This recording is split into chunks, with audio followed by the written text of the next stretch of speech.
pleasantly surprised by Andrea. She's so smart, so lovable, so misunderstood. Like when I finally got to work with her, so nice. Yeah, I realized she has such a good head on her shoulders. And Yung casting nila is not just because ay pagsamahin natin si Andrea at si Bella.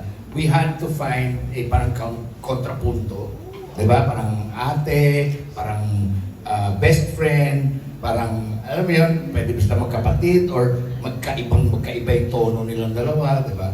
So kasi kung iba 'yon, kung minsan nga yung sa ibang may pairing din na iba eh. Kung minsan iniisip namin, kailangan mas maitim siguro yung isa kasi sa alam mo yan, para mas maganda yung batuhan, di ba?